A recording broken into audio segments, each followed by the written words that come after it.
So this is the thing, people. I bought 2 of these. This is the cheapest oil paint possible. It's a starter's kit, the beginning kit. You should invest in better paint, but here's the thing. I found this abstract painting in the basement, and I thought there was something interesting with it. I just hated that color. So I thought, well, it's a while since I've painted abstract, so I bought the cheapest paint possible, and now I'm painting over this with just with no pencils. I just smear the paint on, and it's really, really freeing. If you look at this, I'm working on this again, and I have no pencil. I gotta buy soon in an hour or so, but you can see the texture when you just smudge it on, and when you work figuratively, it's a bit different. What the principle is the same. It's chaos versus order. You go completely batshit, have no fear at all. Do not be afraid to make mistakes. Do not be afraid to fuck up. If you are afraid of the canvas, it's like you're a warrior or you're making love to the canvas. It's like the moment you are afraid of the white canvas, the moment you are afraid to put paint on it, you have lost. You have to be completely fearless, and you have to be able to make mistakes. So that's kind of what I'm doing now with this one right next to the abstract one. I'm like, I feel the need to be a bit chaotic and go pure instinct. And then I go on this, and again, I will buy pencils later because the hand can't look like this, you know. You have that face, you've got to work like, I want that tone hair and stuff, but I'm poor, so again, the cheapest paint possible. But yeah, this one, even if you are a figurative painter, if you are and you paint like this, try this once in a while. It reminds you of what paint really is about. It's purely color, purely composition. So if I have blue there, I gotta have blue there. And I add all these colors. If I have that sort of green there, well, it needs to be there. So it's just adding a color composition. It's no, we learn in art school that if you paint abstract and you start seeing a figure, turn the painting upside down so you don't see the figure anymore. Because figures, like faces and everything, is not what you want. Not when you're doing this. So all about color composition. It's about chaos versus order, like chaos here. And then you take a black and you, wait. All right. So this is how I do it now. All right. Okay, so you can't see a shit because of the fucking shadow. Let's see. Okay, so what I want to do is just add that. Add that there. Okay, so that's a dark blue color. So that one's there right now. I sort of want to have it here. Yeah. You see? That color, and we sort of kind of then want some of the same color here, maybe? What if we go batshit and do this?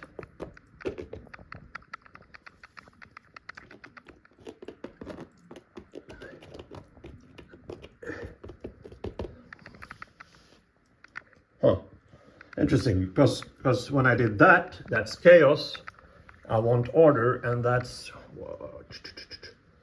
I don't want to have a line there, because then we shut it it's too much of a line. So I think I want to do this.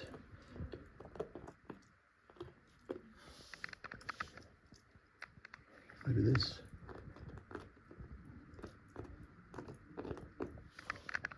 Yeah, something like that. Shit. Kind of, something. Wait. Again, order and chaos.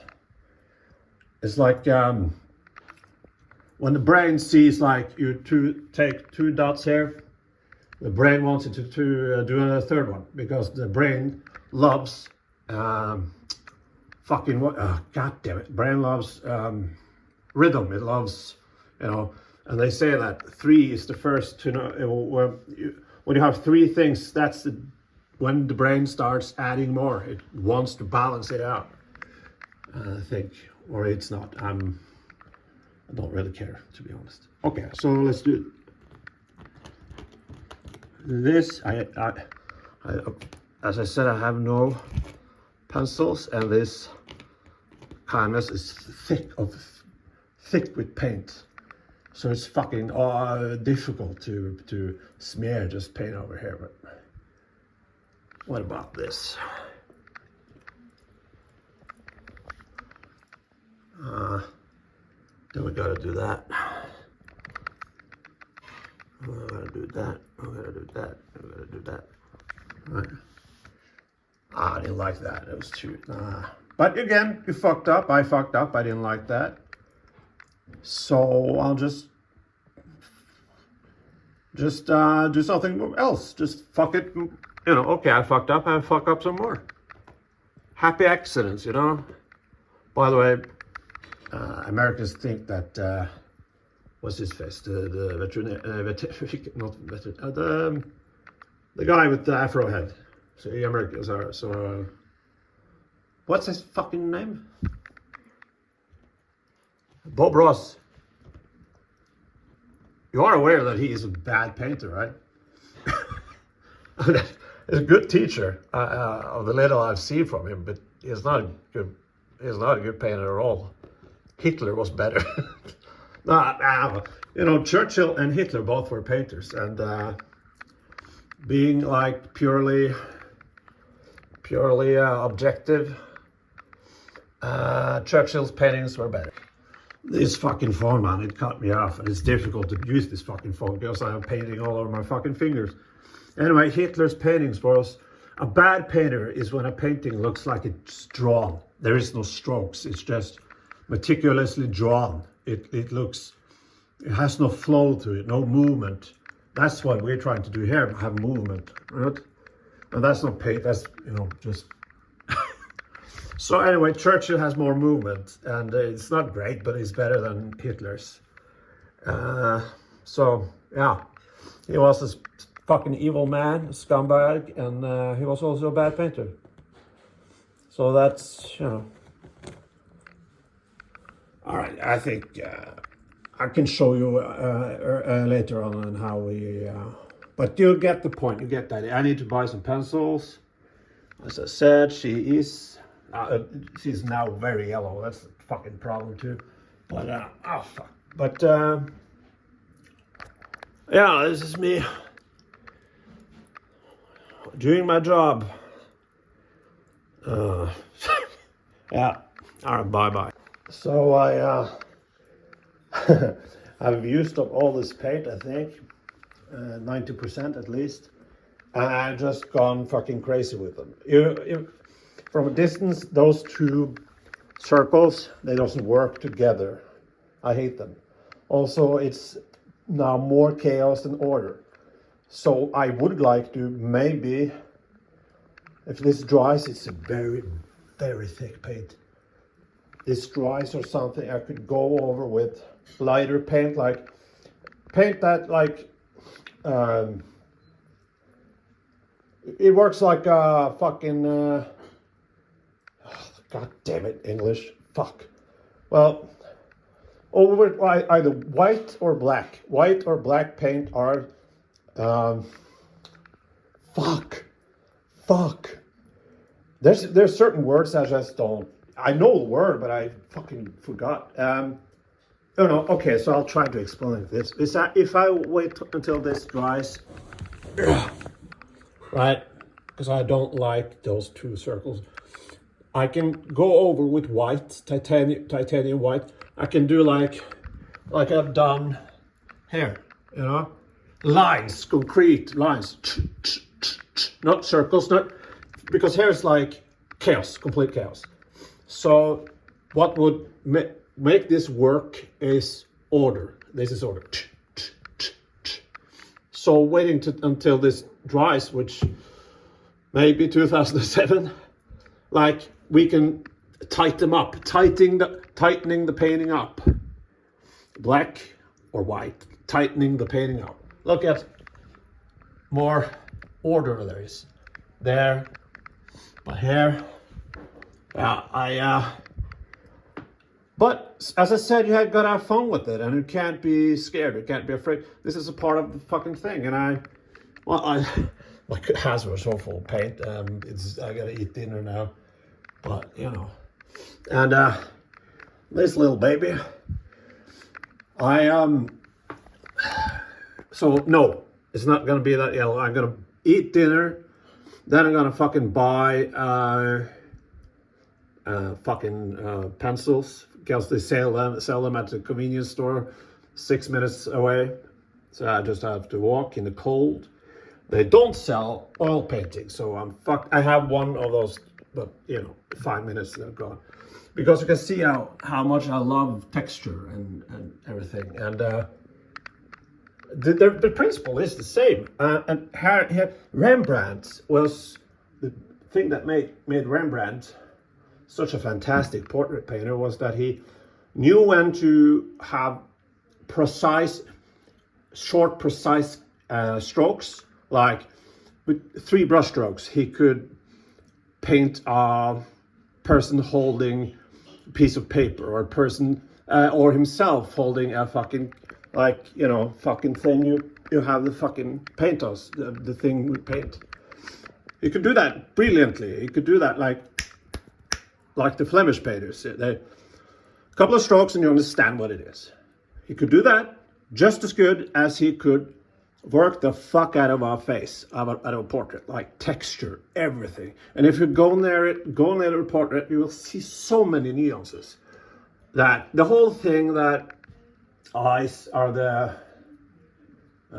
doors to the soul or something, kind of, sort of, no, not really true. The thing that makes your painting, for me, painting with people in it, a portrait painting is works if I feel like they're breathing. If these people are breathing in my painting, I have done it right. You see these eyes, I haven't done much with them. And I'm not saying that she is breathing or anything, but when Rembrandt did those faces with so much texture, so much nuance, so many different colors, you could feel the skin. It was almost like a sculpture. You wanted to touch the skin. And his eyes, you can see it in a lot of his portrait paintings. His eyes are almost just like black on his pencil, and that's soul. His paintings have fucking soul. So a lot of amateur painters think that has this thing in their mind, like, oh, the eyes are the most important, and they focus so fucking much on the eyes, and they forget the rest of the face, and the proportions are all wrong. So when you paint a painting, don't start with the eyes and work here. The composition will get completely fucked, which I have a lot of experience with. Oh, just look at this. It looks like a fucking fork or something. Anyway, I'm gonna eat some motherfucking dinner, bitches, and then some fucking what's it called? Pencils, and then I'm gonna paint some fucking more. I'm gonna start with a new one, but I owe people money, and I have, you know, maybe I'll see tomorrow how my income will be forward in the future. And I have an apartment to look after. I need to move out here. Like, I live upstairs, my dad lives downstairs, but it's still, I miss being by myself. But the problem with being an artist in that sense is that small apartments, is terrible to work in, like painting. You need good light, you need a lot of space, because you need to walk around. You can't just sit right in front of it, you need to walk around. So that's it. I have sort of this space here. So it's like bittersweet. Like I really want to move out and not talk to my father all day. But I also really enjoy this workspace. Anyway,